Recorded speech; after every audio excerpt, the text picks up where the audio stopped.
خالد حسیني په خپل نوي ناول کې چې او غرونو اسانګي وکړي نومیږي په افغانستان او له دې هیواده د باندې د افغانانو تجربې رانغاړي. په دې ناول باندې په دی نېشنل خبرونه کې د فران هاوتورن په قلم یو لیکنه خبره شوې ده.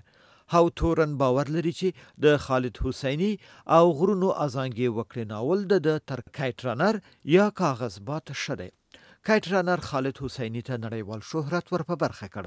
د له کایټ رانر وروسته زرګونه ځلانده لمرونه ولیکه، خو دا د شپږ کاله وروسته یې دریم ناول خپور شو.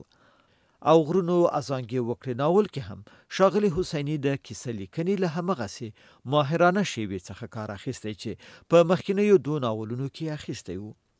د جنگ ځپلي افغانستان تصویر یې کښلی او د افغانانو د ژوند تجربې له لوستونکو سره شریکې کړي دي.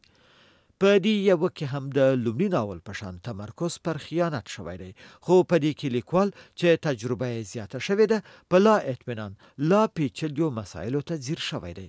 د خالد حسیني لومړنی ناول کاغذبات چې په 2003 میلادي کال چاپ شو په 70 هیوادونو کې خپور او ژباړل شوی دی. د دوهم ناول زرګونه ځلانده لمرونه په 2001 میلادي کال خپور شو او تر اوسه پورې د دواړو 38 میلیون ټوکه پلورل شوي دي.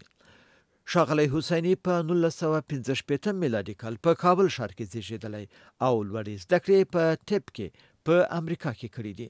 د تر 2005 پورې د لاس انجلس په یو روغتون کې د ډاکټر په توګه کار کوي. اوس د دې ترڅنګ چې ناولونه لیکي د ملګرو ملتونو د کډوالو د لوی کمیشنرۍ د شنیت سفیر دی.